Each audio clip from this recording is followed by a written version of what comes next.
Saat membahas konstruksi, hal yang perlu diperhatikan adalah bagaimana suatu bahan material dapat bertahan lama. Ancaman terbesar dari suatu bangunan adalah bagaimana bangunan tersebut menghadapi Mother Nature. Mother Nature atau kondisi alam tentunya memiliki dampak signifikan dalam perkembangan dunia konstruksi. Ada 4 elemen alam yang akan ditemui, yakni fire, earth, air, and water. Lalu, bagaimana 4 elemen ini efeknya terhadap material kayu? Dari yang sudah kita bahas di video sebelumnya, kita tahu kayu merupakan bahan material yang kuat apabila telah diberikan treatment sesuai dengan kebutuhannya. Nah, di video ini kita akan bahas performa struktur kayu terhadap bencana alam. Duduk yang manis karena kelas sudah mau dimulai.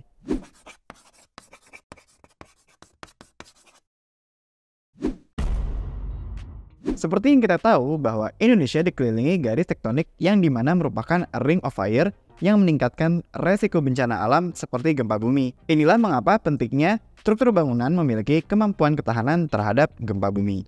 Saat berbicara struktur bangunan tahan gempa, bayangannya gedung yang earthquake resistant ini harus berupa konkrit, baja, dan material modern lainnya. Namun, percaya nggak kalau semisal struktur kayu juga bisa digunakan sebagai bahan material yang kuat terhadap gempa? Ambil contoh di negara Jepang, yang dikenal sangat sering dilanda gempa. Di sana banyak bangunan yang menggunakan material kayu sebagai konstruksinya. Namun, apa sih yang dapat membuat kayu dapat bertahan dari serangan gempa? Lalu, bagaimana sih mereka bisa menggunakan kayu sebagai bahan alternatif yang memiliki kemampuan tahan gempa? Jadi, kayu memiliki kekuatan, bobot yang ringan, serta keelastisitasan alami yang menjadi keunggulan saat gempa terjadi. Kemampuan alami struktur kayu yang lentur dan dapat kembali ke bentuk aslinya menjadikan kayu pilihan populer di daerah yang rawan gempa seperti di Jepang. Ringannya kayu dapat memudahkan penggunaannya pada desain struktur yang memiliki ketahanan gempa, serta dikarenakan kayu menggunakan banyak sambungan, maka struktur kayu memiliki lebih banyak jalur untuk menghilangkan beban, atau biasa disebut load pathway. Hal ini juga memperkecil kemungkinan struktur akan langsung runtuh apabila ada sambungan yang rusak atau failing. Ini yang disebut sebagai ductility, atau kemampuan bangunan untuk mengalami deformasi besar tanpa roboh. Tidak hanya gempa yang menjadi ancaman fenomena alam dari elemen Earth, ada rayap atau hama perusak kayu lainnya yang mengancam. Hampir di semua belahan dunia, koloni rayap dapat ditemukan pada sebidang tanah. Sehingga sudah banyak yang menyadari akan terjadinya serangan rayap pada material kayu. Tapi tenang, seperti dalam video sebelumnya, ada berbagai langkah preventif yang dapat dilakukan dalam mengurangi resiko serangan rayap pada kayu. Kamu bisa tonton videonya dengan link di kolom deskripsi di bawah. Sebagai wood consultant, di Woodland Indonesia sering mendapat pertanyaan, apakah kayunya tahan api? Jawabannya adalah kayu tetap merupakan bahan yang dapat terbakar. Namun dalam konstruksi kayu, resistensi terhadap api dapat diukur sehingga dapat memberikan perhitungan yang jelas sebelum bangunan tersebut terbakar. Rata-rata rule of thumb-nya saat permukaan kayu terbakar, ia akan menghasilkan charring layer atau lapisan hangus yang dapat bertindak sebagai insulasi yang dimana membantu menunda pemanasan pada inti kayu. Lapisan ini dapat memprediksi laju dan memperlambat proses pembakaran. Rata-rata pembakaran kayu medium density hardwood berada di 7 mm per menitnya. Sehingga ketika kita mendesain struktur kayu, kita harus memastikan bahwa kita melakukan perhitungan struktur inti dengan fire rating FR 30, 60, atau 120. Atau seberapa tahan suatu struktur terhadap kebakaran api. Setelah itu kita harus menambahkan pelapis di permukaan balok dan kolom yang akan memperhitungkan batas fire rating tersebut, yang sering disebut sebagai sacrificial layer. What does this mean? Lapisan tambahan atau sacrificial layer permukaan kayu akan terbakar, tetapi core struktur bangunan tetap utuh, sehingga masih kuat untuk bisa menahan beban struktur yang sudah dihitung oleh engineering. Beda dengan beton yang akan retak dan runtuh, maupun dengan besi yang akan lumer dan roboh, perhitungan structural engineering ini sangat penting jika memang mau dihitung dengan fire rating dan earthquake rating. Batasan angka bebannya dapat di-adjust di software perhitungan struktur untuk melengkapi kebutuhan pada suatu bangunan. Berbagai uji coba api pada mass timber yang sudah dilakukan beberapa tahun terakhir dan membuktikan bahwa kayu merupakan bahan sustainable dan renewable yang aman. Data dari tes kebakaran ini dikumpulkan untuk menjadi fire code dan regulasi yang akan digunakan pada bangunan bertingkat yang menggunakan material kayu. Penelitian dan analisis telah menunjukkan bahwa mass engineered timber tidak hanya memenuhi fire dan building codes, tetapi bahkan dapat melampauinya. Misalnya, uji kebakaran yang melibatkan dinding setebal 18 cm yang terbuat dari CLT berlapis plaster berlangsung selama 3 jam 6 menit. melebihi persyaratan fire code CNI hanya 1 jam. Perlu jadi catatan bahwa tes kebakaran yang dilakukan pada kayu CLT cross-laminated timber yang biasanya digunakan untuk kebutuhan struktural. Tes tersebut juga dilakukan untuk memberikan rekomendasi kepada ICC Ad Hoc Committee Tall Wood Building yang akan digunakan untuk dasar International Building Code tahun 2021 untuk bangunan bertingkat.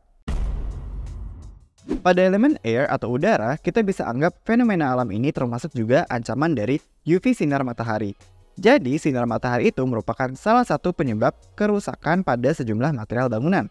Hal ini bisa disebut suatu kejadian yang alami, terutama pada bahan organik seperti kayu. Batu aja bisa berubah warna saat dijemur di luar. Nah, bagaimana kayu?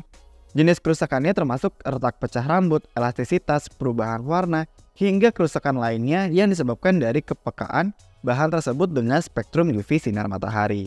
Sinar UV inilah yang mengakibatkan kerusakan pada kayu outdoor karena dapat mengubah atau menghancurkan lignin, zat komponen kayu yang memperkuat dinding sel kayu. Hal ini disebut photooxidation. Untuk mengurangi kerusakan kayu dan pekerjaan maintenance berlebihan, berikut adalah beberapa hal yang dapat dilakukan terutama untuk kayu yang akan terkena sinar UV langsung. Gunakan overhang atau overstack yang cukup untuk membuat teduhan agar kayu tidak terekspos langsung dengan sinar UV. Melapisi kayu dengan oil-based coating dengan merek yang proven dan terkenal bagus secara kualitas dan performa.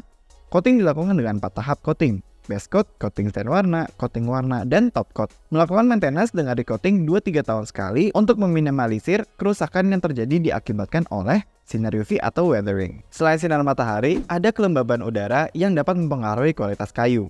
Kayu merupakan bahan material yang memiliki pori-pori, sehingga sifat naturalnya yang akan menyerap atau melepaskan kelembaban tergantung dari lingkungannya. Jika tingkat kelembaban terlalu tinggi, kayu akan memuai yang mengakibatkan deformasi di tampilan permukaan kayu. Jika tingkat kelembaban terlalu rendah, kayu akan mengalami penyusutan dan cenderung retak atau mengalami pecah rambut di permukaan visualnya. Kelembaban yang tinggi juga dapat memicu pertumbuhan jamur yang dimana dapat menyebabkan kayu menjadi busuk serta mudah dimakan rayap. Hal ini dapat dihindari dengan memastikan kayu yang digunakan sudah melalui kiln drying hingga ke equilibrium moisture content sehingga kayu dapat bertahan dan bernafas di lingkungan terpasangnya. Seperti yang sudah dibahas sebelumnya bahwa kayu memiliki pori-pori yang akan menarik atau melepaskan kelembaban. Inilah mengapa air merupakan musuh utama kayu. Sebenarnya air saja tidak akan langsung merusak kayu. Lalu air yang seperti apa yang dapat merusak kayu? Jawabannya adalah air yang tergenang pada permukaan kayu. Loh, kok bisa? Pada saat air menggenang pada permukaan kayu, air tersebut tidak memiliki jalur untuk mengalir dan kayu tidak dapat ruang untuk bernafas. Sehingga air tersebut akan tertahan pada posisi tertentu yang kemudian akan masuk ke dalam kayu lewat pori-pori permukaannya ataupun end grain-nya. Untuk menyiasati air tergenang pada permukaan, hal-hal yang harus diperhatikan pada proses pemasangan kayu adalah sebagai berikut. Pastikan untuk meminimalisir adanya kayu terekspos yang digunakan secara horizontal. Karena air akan tergenang pada permukaan dan tidak dapat mengalir. Maka akan terjadi pecah rambut di permukaan kayu sehingga air dapat masuk dan terserap ke dalam kayu. Dari sinilah masalah kayu akan muncul seperti jamur, busuk, dan lainnya. Coating juga akan menjadi tidak efektif saat ada retakan pada permukaan kayu. Gunakan detailing penakal air atau bisa disebut sebagai capping yang terbuat dari besi, kuningan, ataupun tembaga agar air tidak tergenang di permukaan kayu horizontal dan dapat langsung turun ke tanah. Gunakan top coating yang memiliki fungsi water repellent sehingga air akan langsung mengalir dan tidak tergenang. Di Woodland Indonesia, kami memiliki Taro Coat yang dapat digunakan sebagai water repellent top coat. Begitu pula dengan bencana banjir. Kayu yang terendam banjir harus segera di-maintain dan dikeringkan setelah banjir surut. Berikut hal-hal yang dapat dilakukan setelah kayu terendam banjir. Pastikan tidak ada genangan air pada kayu dan keringkan secepatnya dengan memberikan ventilasi agar udara dapat berhembus. Ada kalanya menggunakan industrial fan yang besar dikarenakan aliran udara sangat penting untuk mengeringkan kayu dari air. Cek kerusakan seperti muai susut, retak pecah rambut, rusak terbentur, dan lainnya. Melakukan perbaikan seperti mengisi retak permukaan kayu dengan resin epoksi, tambelan kayu menggunakan sawdust ataupun dempul kayu khusus, lem PU atau polyurethane, dan lem cyanoacrylate. Mengamplas dan recoating ulang agar dapat memberikan lapisan pelindung yang hilang akibat banjir. Kemudian, konsultasikan kepada wood expert agar dapat ditangani dengan baik dan benar apabila ada hal-hal yang perlu dilakukan untuk mengurangi kerusakan dapat terjadi pasca banjir.